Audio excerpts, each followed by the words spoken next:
Assalomu alaykum O'zbekiston xalqi. Videoni oxirigacha ko'ringlar, bor haqiqatni aytib beraman. Xullas, men Eronga o'tganimni bilasizlar 99-kuni. Keyin Eronga o'tishim bilan yo'limdan qanaqadir bolalar chiqdi, billarim pichoqtiradi, pul berdi. Buni video qilib qo'yaverdim. Xullas, polislar meni ushladi. Ko'pchilik aytayapti, Terbizdan Tehronga qanday bir kunda kelib qolding deyapti.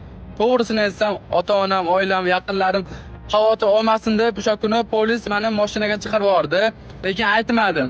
Polis aytdiki, bizni videoga qo'ymadida, chunki meni qo'ygan videoyim katta Eronda yangiliklarda chiqib ketdi. O'zlaring ko'ringlar, mana hozir historiyaga ham qo'yib qo'yaman. Bu yerda meni Tehronga olib keldi. Hozir Tehrondan sherigim bor, bilasizlar.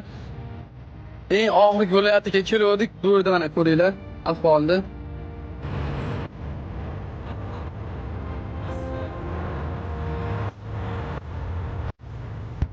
To'g'risi men bu yerda hozir yurishni bilmayapman-da, qancha odamlar menga boshqacha qarayapti.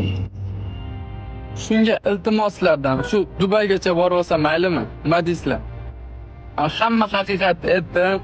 Prosta ota-onam xavotir olmasin dedim-da. O'sha kuni mashinaga meni polis chiqarib yubordi. Hamma bildi mana o'zi. Bir kunda qanaqasiga Terbizdan Tehronga kelib qolasan deyapti. Kelinglar, shu yerdan ashirigim hozir mana o'sha oxirgacha tashlab qo'yasizmi? Shubhat arabasiga sho'g'ab qo'yaman. Nodirjon shunaqa qilib ashdan keyin inshaalloh Saudiyaga borib, Saudiyadan piyoda boraman shu Makkaga deyaptilar-da.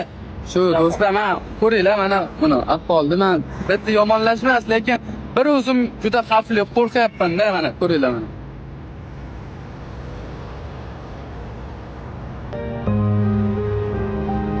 Xullas do'stlar, nima deysizlar, yozinglar fikr, iltimos.